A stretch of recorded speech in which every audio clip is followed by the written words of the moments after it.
듣다 보니까요. 정말 근본적인 질문 하나가 딱 떠오르더라고요. 어떻게 한 나라가 30년 넘게 제로 금리, 그러니까 돈의 가치가 사실상 없는 상태를 유지할 수 있었을까? 이건 거의 뭐 경제학의 중력 법칙을 거스르는 것처럼 보이잖아요. 그리고 더 궁금한 건 이 기이한 현상의 뿌리가 대체 어디에 있냐는 거죠. 오늘 저희는 바로 그 질문에 답을 찾아 떠나보려 합니다. 단순히 금리나 환율 같은 숫자를 보는 게 아니라요. 그 뒤에 숨겨진 일본인들의 깊은 심리적 상처부터 시작해서 잃어버린 30년이라 불리는 이 기나긴 터널의 입구와 어쩌면 아직 보이지 않는 출구까지 함께 탐험해 보겠습니다. 네, 바로 그 점입니다. 이 거대한 수수께끼를 풀려면 경제학 교과서가 아니라 역사책을 펼쳐야 합니다. 그것도 1980년대 활약했던 버블 경제가 아니라 훨씬 더 이전인 1946년 패전 직후 잿더미 속에서 일본 국민들이 겪었던 그 끔찍한 경험에서부터 실마리를 찾아야 하죠. 그 이야기가 모든 것의 시작입니다. 그럼 가장 충격적인 이야기부터 시작해 보죠. 자료를 읽다가 정말 소름이 돋았던 부분인데요. 바로 예금 봉쇄. 국가가 국민의 돈을 대낮에 합법적으로 강탈했다는 이야기인데 이건 무슨 디스토피아 소설에나 나올 법한 이야기 아닌가요? 소설이 아니라 1946년 2월에 실제로 벌어진 역사적 사실입니다. 패전 후에 살인적인 하이퍼인플레이션을 잡는다는 명분 아래 일본 정부가 단행한 극약 처방이었죠. 아주 치밀하게 3단계로 설계된 작전이었습니다. 3단계나요? 네, 먼저 1단계는 신권 교환입니다. 정부가 느닷없이 발표하죠. 내일부터 여러분이 쓰는 돈, 즉 국권은 휴지가 됩니다. 딱 2주 줄 테니 집 장롱이든 땅속이든 숨겨둔 돈까지 전부 은행에 예금하지 않으면 그냥 종이 쪼가리가 될 겁니다. 와, 선택의 여지가 없네요. 평생 모은 돈을 지키려면 무조건 은행에 넣으라는 거군요. 이건 마치 양들을 우리 안으로 몰아넣는 것 같은데요? 정확한 비유입니다. 국민들은 불안에 떨며 모든 현금을 은행에 넣을 수밖에 없었죠. 그렇게 전 국민의 재산이 은행이라는 하나의 우리 안에 갇히자마자 덫이 발동됩니다. 바로 2단계, 예금 봉쇄. 예금 봉쇄요. 네, 정부가 모든 은행 계좌를 그대로 얼려버립니다. 그리고 한 달에 가장은 300엔, 가족은 1인당 100엔. 딱 굶어 죽지 않을 만큼의 최소 생계비만 새돈, 즉 신권으로 인출할 수 있게 제한해버렸죠. 잠깐만요. 그럼 전 재산을 은행에 넣게 한 다음에 바로 출금 금지를 시켜버렸다. 이건 뭔가 거대한 목적이 있었던 것 같은데요. 설마 모든 돈을 한 곳에 묶어두고 세금을 몽땅 뜯어내려는 속셈이었을까요? 바로 그거였습니다. 그게 이 작전의 진짜 목적이자 마지막 3단계, 재산세 징수였죠. 모든 국민의 자산이 은행 계좌 안에 투명하게 드러나고 옴짝달싹 못하는 상태에서 정부는 예금, 부동산, 주식을 모두 합산해서요. 자산 규모에 따라 최대 90%에 달하는 재산세를 부과했습니다. 90%요? 네, 당연히 세금은 은행에 묶인 예금에서 강제로 원천 징수했고요. 피할 방법이 없었죠. 사실상 국가가 국민의 부를 몰수해서 전쟁 빚을 갚은 겁니다. 90%는 그건 세금이 아니라 그냥 강도질이네요. 나라가 국민을 상대로 그런 짓을 했다는 게 믿기지가 않습니다. 이 사건이 남긴 상처는 정말 깊었겠어요? 상처를 넘어서 한 세대 전체의 DNA에 각인된 트라우마가 됐습니다. 바로 국가와 은행은 결정적인 순간에 내 뒤통수를 친다는 깊은 불신이죠. 아, 이것이 바로 일본 특유의 단스 요킨, 즉 장롱예금 문화의 결정적인 기원입니다. 현금을 은행이 아닌 집에 쌓아두는 습성이요. 현금이 왕이다, 빚은 재앙이다 라는 말이 단순한 격언이 아니라 할아버지가 아들에게, 아들이 손자에게 물려주는 가정교육이자 생존 철학이 된 겁니다. 그렇군요. 자료에서 지금도 일본 노년층이 신용카드 사용을 극도로 꺼리는 이유가 바로 이 트라우마와 연결된다는 분석을 봤는데 이제 이해가 가네요. 맞습니다. 빚은 물론이고 금융 시스템 자체를 믿지 못하는 거죠. 그런 끔찍한 트라우마가 사회 전체에 짙게 깔린 상태에서 일본 경제는 어떻게 잃어버린 30년이라는 기나긴 터널로 들어서게 된 건가요? 그 트라우마를 잠시 잊게 할 만큼 거대한 거품이 일본을 덮쳤기 때문입니다. 1985년 플라자 합의가 기폭제였죠. 당시 너무 잘 나가던 일본 경제를 견제하기 위해 미국이 엔화 가치를 강제로 폭등시켰습니다. 아, 엔화 가치가 오르니까 수출에 막혔겠군요. 그렇죠. 다급해진 일본 정부는 경기를 살리기 위해 금리를 대폭 낮추고 시장에 어마어마한 돈을 풀었습니다. 아, 그 돈이 문제의 시작이었군요. 그 돈이 생산적인 기업 투자로 갔어야 했는데. 안타깝게도 아니었죠. 1946년의 트라우마 때문에 기업들은 빚을 내서 투자하기를 꺼렸고요. 결국 그 막대한 유동성은 전부 부동산과 주식시장으로 몰려들었습니다. 그 결과가 바로 우리가 아는 자산 버블입니다. 도쿄 땅을 팔면 미국 전체를 살 수 있다는 말이 나올 정도였다고 하죠. 네, 그 정도의 비이성적인 광기였죠. 그리고 1990년대 초 너무 오른 자산 가격을 잡으려고 금우리를 급격히 올리자 그 거대한 거품이 터지면서 모든 게 무너졌군요. 그렇습니다.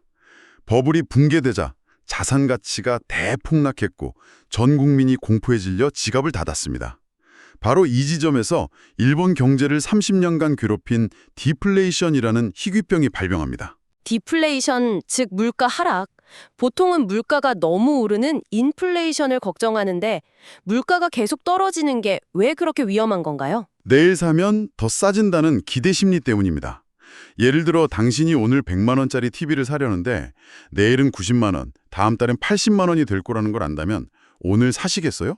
안 사죠. 당연히 기다리죠. 아무도 안 삽니다. 모두가 소비를 끝없이 미루게 되죠. 소비가 없으니 기업은 투자를 안 하고 월급도 안 올려주죠. 경제 전체가 얼어붙는 겁니다. 바로 여기서 1946년의 악령이 되살아납니다. 아, 알겠습니다. 두 개의 악마가 만난 거군요. 현금을 장롱에 쌓아두라는 1946년의 트라우마와 현금만 가만히 들고 있어도 구매력이 저절로 올라간다는 디플레이션의 경제 현실이 만나버린 거네요. 정확합니다. 최악의 시너지가 폭발한 거죠. 굳이 위험하게 투자하거나 소비할 필요 없이 엔화 현금을 장롱에 넣어두고 버티는 것이 가장 안전하고 확실한 재테크가 되어버린 겁니다. 이 비정상적인 상태가 30년간 이어진 거죠. 경제가 그렇게 꽁꽁 얼어붙었다면 교과서적으로는 정부가 나서서 돈을 풀어야 하는 것 아닌가요? 재정정책을 통해서요? 그런데 왜 안 한 거죠?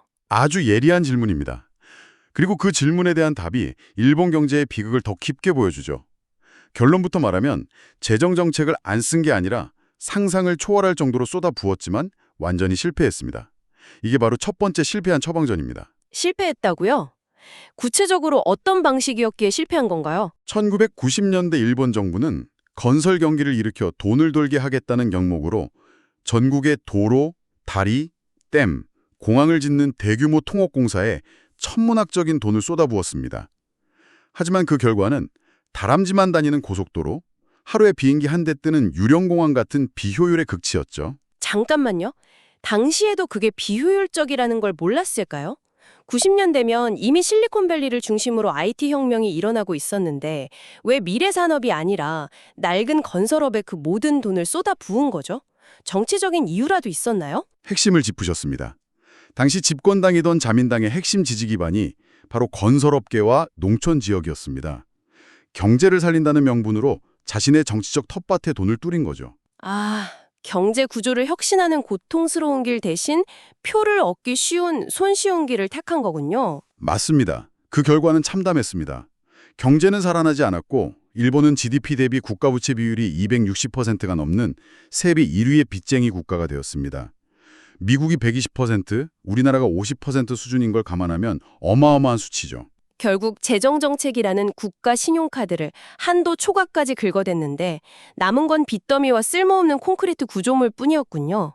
정부가 파산 직전이니 이제 남은 건 중앙은행밖에 없었겠네요. 맞습니다. 정부의 재정정책 카드가 완전히 소진되자 모든 시선이 일본은행으로 쏠렸습니다. 그게 바로 아베노믹스로 대표되는 두 번째 처방, 통화정책의 등장 배경입니다.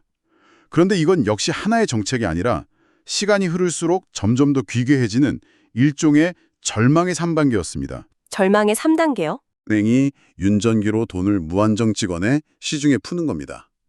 그래도 경제가 움직이지 않자 마침내 2016년에는 인류 역사상 유례를 찾기 힘든 기이한 정책을 내놓습니다. 그게 뭔가요? 바로 마이너스 금리입니다. 마이너스 금리요? 돈을 맡기면 이자를 주는 게 아니라 오히려 보관료를 떼어간다는 거잖아요. 그렇습니다. 시중은행들이 중앙은행의 돈을 예치하면 벌금을 물리겠다는 겁니다. 제발 은행 금고에 돈 쌓아두지 말고 리스크를 감수하고 기업에 대출 좀 해줘라 하는 중앙은행의 필사적인 비명이었죠. 이 세 가지 정책은 일본 경제가 얼마나 깊은 기플레이션의 늪에 빠져 있었는지를 보여주는 상징적인 장면입니다. 이렇게 30년간 이어진 초저금리 정책 때문에 엔캐리 트레이드라는 현상이 생겨났다고 들었습니다. 전 세계 투자자들이 일본을 현금 인출기처럼 썼다는 건데 이게 정확히 어떤 원리인가요? 아주 간단합니다. 이자가 사실상 0%인 일본에서 엔화를 공짜로 빌립니다. 그리고 그 돈을 달러로 바꾸어서 금리가 5%인 미국 국채에 투자하는 거죠. 그러면 아무런 노력 없이 가만히 앉아서 연 5%의 금리 차익을 먹는 겁니다. 와, 일본 엔화가 전 세계 투기 자본에 공짜 돈 취급을 받은 셈이네요. 그렇죠. 그런데 최근 일본이 드디어 이 지긋지긋한 제로금리를 끝내고 금리를 올릴 수 있다는 신호를 보내면서 전 세계 금융시장이 긴장하고 있습니다. 지금 일본 내부에서는 대체 어떤 일이 벌어지고 있는 건가요? 자료에 나온 표현이 정말 절묘한데 말 그대로 데스매치가 벌어지고 있습니다. 금리를 올려야 한다는 팀과 올리면 다 죽는다는 팀이 외나무다리에서 만난 형국이죠. 흥미롭네요. 먼저 금리 인상팀의 목소리를 들어보죠. 엔화 가치가 끝없이 추락하니까 에너지, 식량 같은 수입 물가가 폭등했습니다. 그러자 월급은 그대로인데 물가가 너무 올라 못 살겠다는 서민들의 아우성이 터져나오고 노동조합은 임금을 대폭 올려달라고 정부와 기업을 압박하고 있습니다. 엔화 가치를 방어하고 물가를 잡으려면 금리를 올려야 한다는 여론이 높아지겠군요. 네, 비등하고 있죠. 그럼 반대편, 금리 동결팀의 논리는 뭔가요? 금리를 못 올리는 이유가 있을 거 아니에요? 반대편에는 최종 보스인 일본 정부, 특히 재무성이 버티고 있습니다. 아까 일본의 국가 부채가 GDP의 260%가 넘는다고 말씀드렸죠. 만약 금리를 단 1%만 올려도 일본 정부가 1년에 추가로 내야 할 이자만 수십조 원이 불어납니다. 이건 곧바로 재정 파탄을 의미하죠. 아, 여기에 지난 30년간 싼 이자로 겨우 연명하던 수많은 좀비 기업들이 줄도산할 거고 변동금리로 주택담보대출을 받은 수백만 가게의 연쇄 파산도 불보듯 뻔합니다. 그야말로 일본 경제 전체가 무너질 수 있다는 공포가 있는 겁니다. 듣고 보니 정말 진퇴양난이네요. 그런데 여기서 좀 다른 각도로 질문을 드리고 싶어요. 정부 입장에서 보면 어차피 빚이 너무 많아서 갚는 게 불가능하다면 차라리 인플레이션을 어느 정도 용인하는 게 더 나은 선택 아닐까요? 인플레이션으로 화폐 가치를 떨어뜨리면 부채의 실질적인 무게도 줄어드는 효과가 있잖아요. 일종의 조용한 디폴트 같은 거죠. 정치적으로는 고통스럽지만 꽤 유혹적인 해결책 같은데요. 굉장히 날카로운 지적입니다. 그리고 그것이 바로 일본 정부가 현재 걷고 있는 혹은 걸을 수밖에 없는 길일 겁니다. 말씀하신 대로 정부는 인플레이션을 통해 국가 부채의 실질 가치를 녹여버리려 할 겁니다. 하지만 동시에 국민들의 분노가 폭발하지 않을 정도로 물가를 관리해야 하죠. 아슬아슬한 줄타기네요. 네, 그 줄타기의 결과가 바로 스태그플레이션입니다. 금리는 시원하게 못 올리니 엔화 약세는 계속되고 그 결과 수입 물가는 계속 오르는데 경기는 침체되는 최악의 조합이죠. 결국 일본 국민들의 부, 즉 구매력을 서서히 녹여서 나라 빚을 갚는 고통스러운 길로 갈 확률이 매우 높습니다. 정말 기나긴 터널이네요. 1946년에 겪은 단 한 번의 사건이 80년 가까이 지난 2025년의 통화정치 결정에까지 영향을 미치고 있다니 역사의 무게가 정말 무섭게 느껴집니다. 최근 일본 정부가 장롱 속 현금을 시장으로 끌어내기 위해 신권 발행이라는 카드를 꺼내들었다는 대목도 아주 흥미로웠습니다. 국권을 무효화해서 현금을 강제로 끄집어내려는 의도였는데 이게 오히려 또 정부가 내 돈을 감시하고 빼앗으려 한다는 1946년의 트라우마 스위치를 다시 켜는 역효과를 낳고 있다는 분석이 참 인상 깊었어요. 네, 국가에 대한 신뢰 회복이라는 근본적인 치유 없이 돈 안 꺼내면 못 쓰게 만든다는 식의 기술적인 압박만으로는 사람들의 마음을 움직일 수 없다는 걸 보여주는 상징적인 사례죠. 오히려 국민들은 역시 국가는 믿을 수 없다고 생각하며 현금을 더 깊이 숨기거나 아예 금 같은 실물 자산으로 바꿔버리는 겁니다. 오늘 저희가 함께 살펴본 이야기들은 일본 경제의 과거와 현재 그리고 미래까지 입체적으로 보여졌습니다. 1940년의 깊은 상처가 어떻게 장롱 예금 문화를 낳았고 이것이 디플레이션과 만나 30년의 침체를 만들었는지 그리고 그 문제를 해결하려던 두 번의 처방전이 왜 실패했으며 현재 어떤 데스매치 상황에 놓여 있는지까지 한눈에 볼 수 있었습니다. 마지막으로 당신이 한번 깊이 생각해 볼 만한 질문을 하나 던져드리고 싶습니다. 자료에서 흥미롭게 대비되는 지점이 있었는데요. 바로 일본의 세대 갈등입니다. 기성세대는 여전히 1940년의 트라우마에 갇혀 엔화 현금을 장롱 속에 쌓아두고 있지만 일본의 젊은 세대는 부모 세대와는 전혀 다른 길을 가고 있습니다. 신니사라는 비과세 투자 계절을 통해 그 어느 때보다 적극적으로 미국 주식에 투자하는 열풍이 불고 있죠.